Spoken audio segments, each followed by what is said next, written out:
First of all अस्सलाम वालेकुम। आज हम लोग डिस्कस करेंगे जी चैप्टर नंबर 12 इलेक्ट्रोस्टैटिक के एक्सरसाइज प्रॉब्लम्स हैं। तो ये हमारे पास प्रॉब्लम 12.1 है।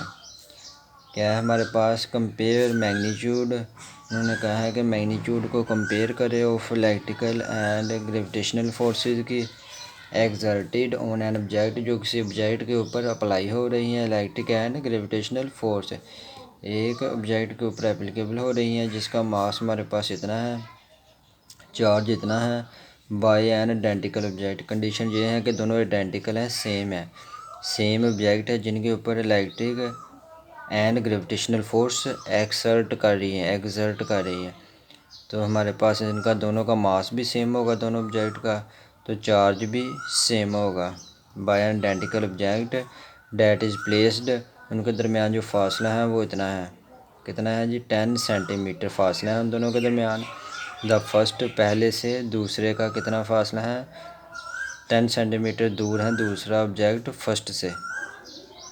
तो जी की वैल्यू कितनी है, 6.67 × 10⁻⁻11 newton metre square per kilogram square. जी की वैल्यू भी हमें गिवन दी गई है। तो अब हम आगे इसकी कैलकुलेशन करते हैं। गिवन डेटा हमारे पास जैसे कि as two object are identical, mean दोनों ऑब्जेक्ट ही सेम है, तो उनका हमारे पास मास भी इक्वल होगा और चार्ज भी इक्वल होगा। तो हमारे पास क्या आ गया, m1 is equal to m2 is equal to mass की वैल्यू हमारे पास कितनी है, 10 ग्राम, 10.0 ग्राम। अब आपको क्लियर होगा कि मास होता है हमेशा किलोग्राम में। तो अब हम लोगों ने इसको किलोग्राम में कन्वर्ट करना है। वो कैसे कि हम किलो से डिवाइड भी कर देंगे और किलो से मल्टीप्लिकेशन भी कर देंगे। ये हमारे पास आ गया किलो, ये किलो और ग्राम। 1 किलो हमारे पास इक्वल होता है 1 किलो होता है 1000 के इक्वल, किसके, 1000 के इक्वल। 1 किलो किसके इक्वल होता है, 1000। 1 किलो किसके इक्वल होता है, 1000 के, किसके, 1000। तो हमारे पास इसकी वैल्यू अब हम लोगों ने यहाँ पे प्लेस कर दी किलो की जगह। ये हमारे पास आ गया किलोग्राम। हमारे पास मास की वैल्यू क्या आ गई, मास की वैल्यू हमारे पास आ गई 0.01 किलोग्राम। ये हमारे पास आ गया मास दोनों ऑब्जेक्ट का। m1 is equal to m2, ठीक है ना। m1 के लिए भी ये वैल्यू है, m2 के लिए भी ये वैल्यू। अब आगे हमारे पास आ गई बात चार्ज की। चार्ज हमारे पास चार्ज, क्योंकि दोनों ऑब्जेक्ट आइडेंटिकल हैं, तो Q1 is equal to Q2 is equal to, charge की वैल्यू हमारे पास कितनी है, 20 माइक्रोकूलम, 20 माइक्रोकूलम। हमारे पास आ गया 20 माइक्रो की वैल्यू हमारे पास होती है 10⁻⁻6 कूलम। 1 माइक्रो हमारे पास इक्वल होता है 1 माइक्रो इज इक्वल टू 10⁻⁻6, ये 10⁻⁻6 के इक्वल होता है। तो इसकी वैल्यू हम लोगों ने यहाँ प्लेस कर दी, ये कूलम आ गया। में हमारे पास आ गई वैल्यू चार्ज की। अब हमारे पास उसके बाद उन्होंने कहा कि डिस्टेंस क्या है, फर्स्ट का सेकंड से, या सेकंड का फर्स्ट से डिस्टेंस है 10 centimetre. Distance between charges, distance between charges, distance between charges, charges के दरमियान हमारे पास डिस्टेंस की वैल्यू क्या है।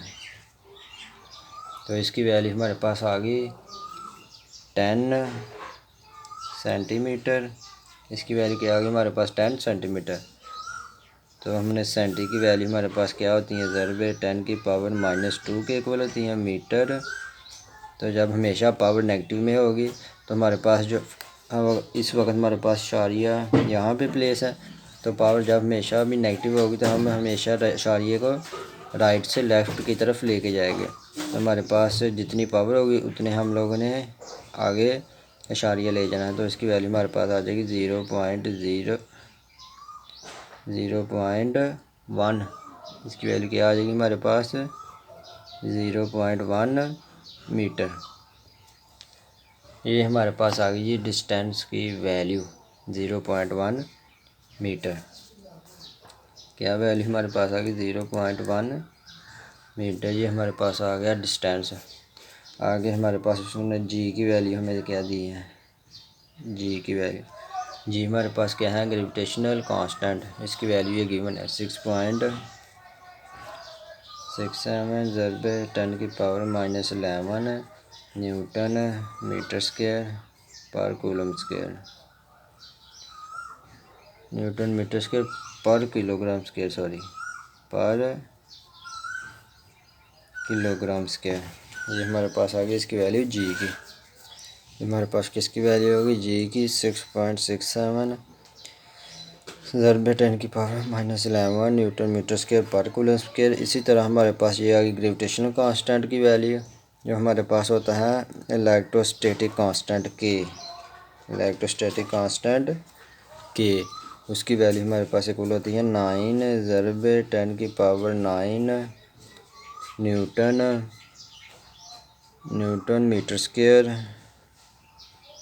Newton metre square per coulomb. ये हमारे पास इक्वल होती है कूलम कांस्टेंट के की वैल्यू। ग्रेविटेशन कांस्टेंट की वैल्यू हमारे पास ये आ गई, कूलम कांस्टेंट की वैल्यू हमारे पास ये आ गई।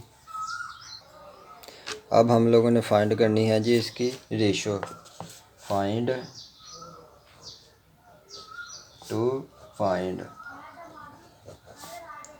क्या हम लोगों ने फाइंड करना है जी इलेक्ट्रिक फोर्स की रेशो,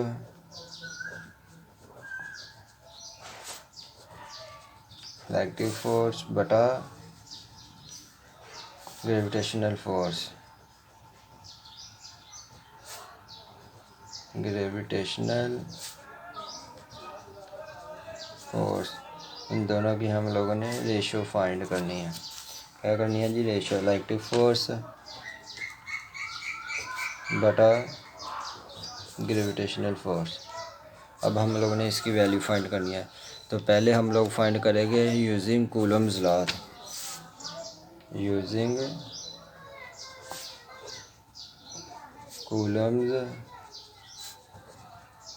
कूलम्स लॉ के अकॉर्डिंग हमारे पास एफ़ की वैल्यू इक्वल होती हैं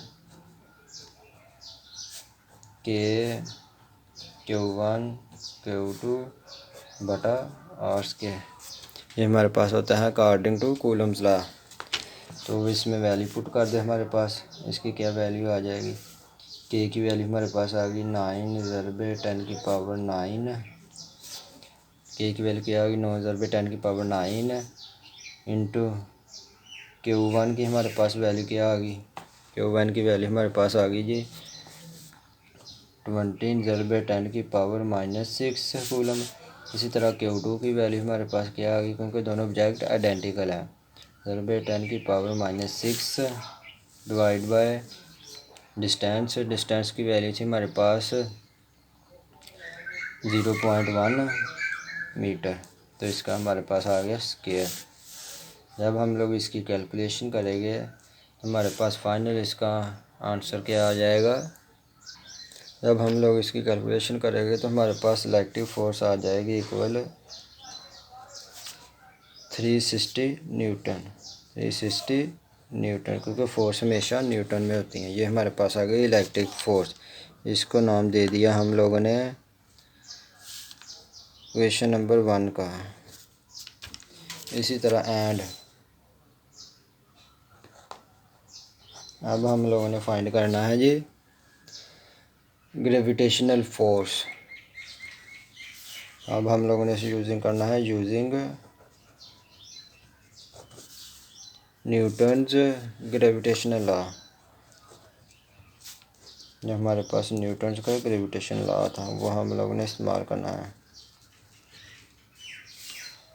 ग्रेविटेशन लॉ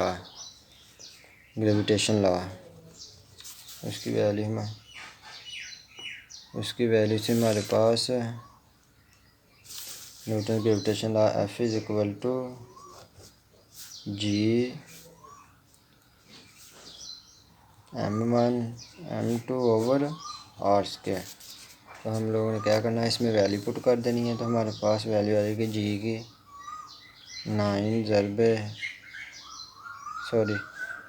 इसकी वैल्यू थी हमारे पास 6.67 ×